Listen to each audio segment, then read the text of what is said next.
Wieso werden so viele Kinder von Impfungen krank? Welche Symptome treten am häufigsten auf? Und was kann man tun, damit die Kinder diese Symptome wieder loswerden? Darüber möchte ich mich heute mit dem Osteopathen Christoph Plothe unterhalten. Guten Tag, Herr Plothe. Guten Tag. Herr Plothe, wie sind Sie eigentlich an das Thema Impfungen gekommen? Durch den Alltag bei uns in der Praxis. Irgendwann stellte ich einfach fest, dass der Gewebsausdruck von Kindern, die ich vorher eben betreute, nach dem 3. Monat ein ganz anderer war. Dann gab es die ersten unterschiedlichen Symptome, wie die Kinder waren eben unruhiger, sie schrien eben nachts, vielleicht hatten sie danach auch noch Allergien oder sie hatten Probleme mit dem Verdauungssystem oder es gab auch ganz heftige Fälle, teilweise Lähmungserscheinungen, einmal sogar ein Komafall.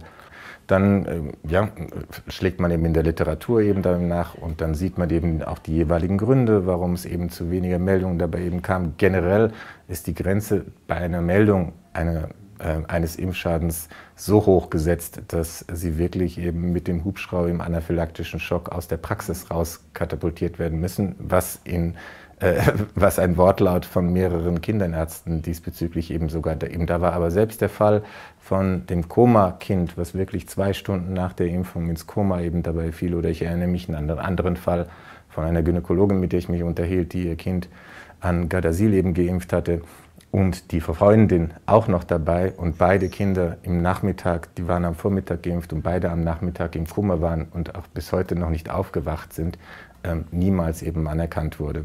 Das heißt, selbst die impfkritischen Statistiken gehen von 5% Meldesituationen dabei eben aus gegenüber den Schaden. Ich würde das bei Weitem nach oben schauen und oben schrauben. Und das ist für mich auch eigentlich das Hauptproblem an der Diskussion, dass wenn ich keinerlei eben Schaden anerkenne, ich auch davon ausgehen kann, dass alles eben positiv ist und mir die andere Seite gar nicht erst anschauen muss.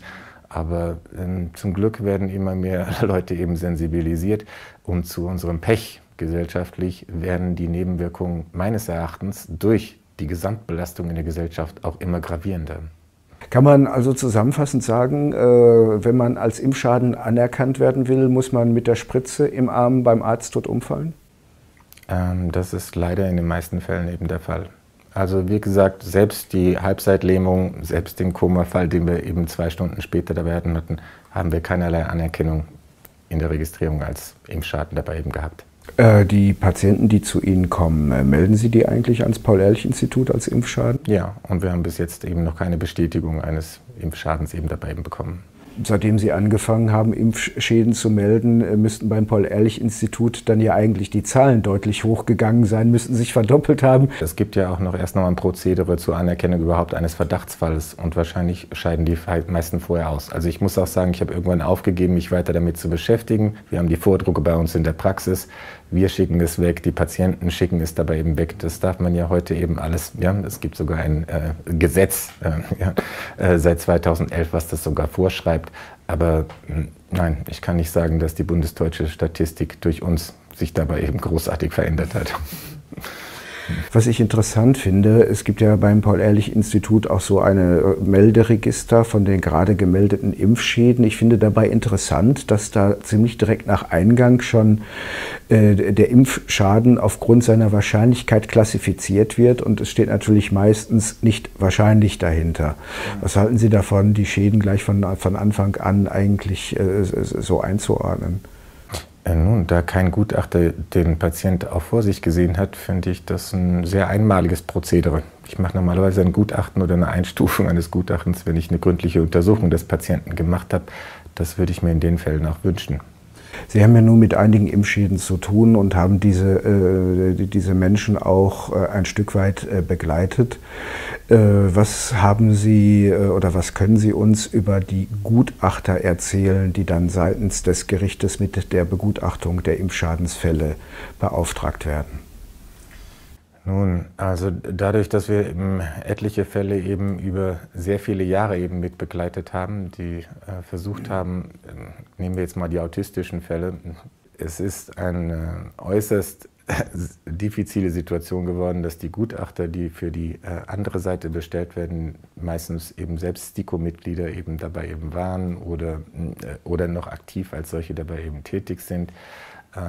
und die Datenlage der anderen Seite, gerade die der Toxikologie, komplett verneint werden. Also wir haben seitenweise Gutachten von wirklich eminenten Professoren aus der ganzen Welt, die sich mit den toxikologischen Hintergründen eben dabei beschäftigt haben. Wir haben in der Zwischenzeit auch Gutachter, einen davon haben Sie eben auch schon eben interviewt, der sich mit der anderen Sache auch noch etwas eben hinterfragender dabei eben beschäftigt. Aber im direkten Austausch haben wir hier noch keinen Fall erlebt, in dem es zu einer Anerkennung des Impfschadens überhaupt gekommen ist. Was denken Sie oder haben Sie dafür vielleicht auch wissenschaftliche Quellen in der Hinterhand? Wie groß ist so das Ausmaß, sag ich mal, der Schuld, die Impfungen an den Immunproblemen speziell bei Kindern und Jugendlichen haben, die ja in geradezu epidemischem Ausmaß in den letzten 30, 40 Jahren angewachsen sind? Nun, hier ist es natürlich wie in vielen Zusammenhängen der Medizin äußerst schwierig, den direkten kausalen Zusammenhang dabei eben zu etablieren. Wir haben eindeutige Statistiken, dass noch in den 70er Jahren wir eine Allergierate von fast 2% hatten, wir jetzt bei fast 70% eben bei den Kindern dabei sind. Wir haben einen Anstieg auch der Hintergrundtoxine. Ja, unsere Luft, die wir atmen, das Wasser, das wir trinken, in unserer Ernährung, was natürlich ein Teil des Ganzen dabei eben ist. Impfungen sind ja nicht der erste Schlag ins Kontor eines werdenden Lebens. Welche Rolle spielen Medikamente, die zur Geburtseinleitung benutzt werden, für die weitere Entwicklung des Kindes? Wir wissen zum Beispiel vom Oxytocin, einem Venenförderer unter der Geburt. Das ist in das Fenster, welches um die Geburt dabei eben existiert, welches sehr, sehr prägenden Einfluss auf die Physiologie, auf den Rest unseres Lebens dabei eben hat. Darüber hat ein Professor Xaver aus Ungarn sehr schöne Untersuchungen an vielen, vielen Versuchen eben dabei eben gemacht. Nicht nur eine psychoaktive Komponente dabei eben hat, den Haushalt des körpereigenen Oxytocins, das Hormon des Vertrauens und des Selbstbewusstseins und der Kommunikation, der Liebesfähigkeit eben damit eben zur Folge hat, sondern darüber hinaus auch eine Reduktion eben der Produktion eben vom körpereigenen Glutathion. Das heißt also Glutathion ist unser Entgiftungsmolekül. Exakt, eine der Hauptentgiftungs-Pathways unseres Körpers, eine signifikante Reduktion eben von Glutathion eben zur Folge hat. Auch wiederum darum eben ein Risikofaktor, wenn die körpereigene Entgiftung eben dabei eben reduziert ist, später mit hohen Dosen eben von Toxinen im späteren Leben eben dabei eben exponiert zu sein. Das erste Toxin, mit dem ein Kind nach der Geburt in Kontakt kommt, in relativ großem Maße, ist das Aluminium, was in Impfstoffen enthalten ist. Welche Wirkung hat das Aluminium auf Säuglinge? Sagen wir so, es sind in der Zwischenzeit nach der Geburt auch schon andere Dinge eben auf das Kind eingegangen. Es gibt heutzutage hohe Dosierungen von Vitamin K, es gibt Vitamin D und vor allem die Fluoridisierung ist auch nicht ganz unproblematisch, ist eigentlich offiziell seit 3 Jahren in Deutschland eben auch dabei eben gestoppt. Deutschland war eines der wenigen Länder überhaupt, was eine orale Fluoridisierung eben dabei eben hatte, aber Fluor, Chlor, Brom, Jod, Astat sind hochreaktive Elemente, die auch bereits potenziell toxischen Hintergrund auf viele, viele Organe dabei eben haben kann, also auch bereits eine Sensibilisierung eben zur Folge hat. Das heißt, wir haben Belastungen eben aus der Schwangerschaft, um die Geburt und auch der Zeit danach. Wenn vielleicht die Mutter auch noch Schmerzmittel bekommen hat, sind die auch darüber hinaus eben über das Stillen an die Kinder übergegangen. Und dann kommt das Aluminium. Das Aluminium hat direkt neurotoxische Aktivitäten, wird mit neurodegenerativen Erkrankungen wie Alzheimer, Parkinson und Ähnlichen dabei eben in Verbindung gebracht und ist eine Stimulation eben des Immunsystems. Medikamente werden üblicherweise Dosis pro Kilogramm Körpergewicht gegeben. Wie viel weniger Aluminium ist denn in Kinderimpfstoffen drin, wenn man es mit einem Erwachsenenimpfstoff vergleicht?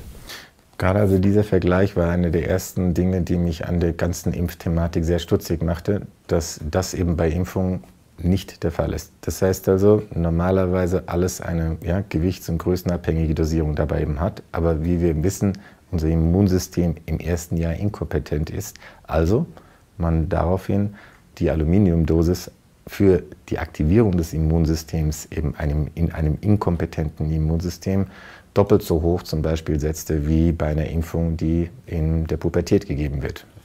Der Verstärkerhammer ist bei Säuglingen also dann doppelt so groß wie bei einem Erwachsenen, wenn man das jetzt mal so ganz... Nehmen wir die Sechsfachimpfung, die wird ja ab dem 3. Lebensmonat eben dabei gegeben, 3-mal im ersten Jahr. Die hat eine Dosierung von 500 bis 600 Mikrogramm Aluminium. Eine Gardasil, die eben ja zwischen 9 und 12 dabei eben gegeben werden sollte, hat eine Dosierung von um die 250 Mikrogramm. Und das wird gemacht, weil das inkompetente, in der Entwicklung befindliche kindliche Immunsystem sonst gar nicht reagieren würde. Exakt. Man musste mit der Dosis hoch, damit es überhaupt einen Effekt hat, weil im ersten Jahr eben der Immunschutz des Kindes noch komplett von der Mutter eben abhängt. Deswegen ist Stillen auch eine sehr sinnvolle Sache im ersten Jahr. Gibt es noch andere Inhaltsstoffe in Impfungen, die ebenfalls extrem bedenklich sind, außer Aluminium? Der bedenklichste ist eigentlich Quecksilber in den verschiedensten Formen, die bis Ende der 90er Jahre eben in den Impfungen dabei gegeben wird. Im Moment noch zum Beispiel auch in der Schweinegrippeimpfung. Ja, ist noch dabei eben vorhanden, teilweise auch in Grippeimpfungen, ja, die noch im Moment eben vertrieben werden. Quecksilber ist wahrscheinlich außer ionisierenden Elementen das toxischste, was wir auf unserem Planeten dabei eben haben. Kleinste Verdünnung im Nanobereich, wie an der University of Calgary eben bewiesen werden konnte, haben bereits einen neurotoxischen Einfluss auf die Tubulinstruktur eines einzelnen Neurons und führen in kürzester Zeit zur Degeneration. Das heißt, das ist eine der Hauptbelastungen, die sowieso in unserer Umwelt im Moment eben dabei eben existiert, durch die Zahnbelastung eben der Mutter oder durch Quecksilberlampen, Energiesparlampen, die wir um uns herum haben, durch verschiedenste Medikamente, zum Beispiel beim Augenarzt, um die Pupillen zu erweitern, wird manchmal eben ein Medikament gegeben, was auch noch eben Spuren von Quecksilber eben dabei eben beinhaltet. Flüssigkeiten eben von Kontaktlinsenreinigung haben auch noch eben den Stoff, nachdem aus den Impfungen verbannt wurde, wurde er dann in anderen Teilen eben dabei angesiedelt. Natürlicher Quecksilberbedarf auch nun ja gedeckt wird. Könnte man fast so sagen. Tatsache ist, die Hintergrundbelastung steigt kontinuierlich, obwohl immer mehr Leute eben auch konkrete Schritte eben tun, um das zu reduzieren, wie jetzt gerade in Südamerika eben stattgefunden hat durch Professor Boyd Haley. Aber hier in Europa sind da noch etwas rückständig. Dann kommt eben die Situation, dass die Hintergrundbelastung eben da ist und dann eine synergistische Toxizität. Das heißt also nicht nur einfach die Giftigkeit des einen und die Giftigkeit des anderen, sondern zum Beispiel bei Aluminium und Quecksilber, wir wissen, wenn das eine da ist und das andere dazukommt, das bis zu 200-fach toxischer eben dabei wirkt. Wenn Sie dann noch wissen, dass auch andere Inhaltsstoffe wie die Antibiotika ähnliche Wirkung dabei haben, wir sprechen von teilweise Verzehnfachung oder Verhundertfachung eben der toxischen Wirkung, dann sind wir bei einem Bereich, den wir überhaupt nicht mehr überschauen können. Interessanterweise wird in der Forschung jedes einzelne Inhaltsmittel nur isoliert, also weder durch die Hintergrundbelastung, die wir haben, noch durch die Kombination der einzelnen getestet. Lassen Sie uns mal ein bisschen auf das Thema Gentechnik in Impfungen zu sprechen kommen. Was ist bedenklich daran, die komischen Eiweißbruchstückchen, die als Viren, als Impfviren verwendet werden, wieso ist es bedenklich, die gentechnisch herzustellen und das Menschen zu spritzen? Dadurch, dass demnächst fast alle Impfungen nur noch gentechnisch eben dabei produziert werden will, ist das eine weitere sehr große Herausforderung, die wir meines Erachtens erstmal wissenschaftlich klären müssen. Dazu nur ein paar Informationen. Professor Lee, ein Pathologe aus Australien zum Beispiel, hat in Obduktionen zeigen können, dass dieses genetisch körperfremde, genetisch eben modifizierte Material sich mit den Nanopartikeln des Aluminiums in Obduktionen eben von Todesfällen nach zum Beispiel Gardasil-Impfung sich im ganzen Körper eben als neue Komplexe, die bisher noch nicht da waren, deponiert haben. Und er zwar noch keine direkten Schlussfolgerungen über die mögliche pathogene Wirkung dieser eben Komplexe machen konnte, aber sagen konnte, dass sie in Bereichen selbst des Zellkerns und anderen da sind, wo sie definitiv eben nicht hingehören.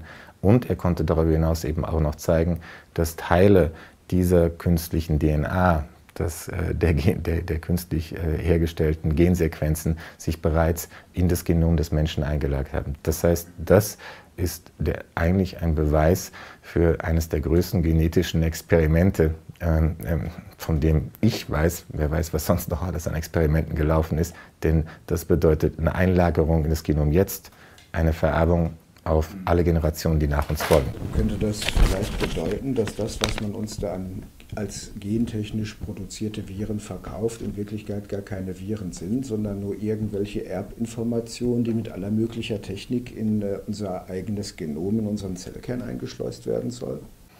Naja, soweit will ich nicht als Absicht dabei eben gehen, aber wenn Sie dabei eben sehen, dass die Zulassung dieser Sachen rein in der Hand der Pharmaindustrie dabei eben liegt und die Zulassungsbehörden noch nicht mal Einblick in die Produktionsweisen, weil das eben ein Betriebsgeheimnis eben dabei eben ist, dabei eben haben, bietet das natürlich eine Menge Zündstoff. Aber das ist eine weitere Forderung, die ich dabei eben hätte, dass eine neutrale Prüfung nicht von der Industrie selbst dabei eben unternommen wird, sondern durch unabhängig einberufene Sachverständige, die im Moment, wenn wir dabei eben sehen, die im Moment zur Zulassung verantwortlichen STIKO-Mitglieder zum Beispiel, ohne dabei jemanden eben diskreditieren zu wollen, sind sehr viele eben auch mit der Impfindustrie direkt eben verbunden.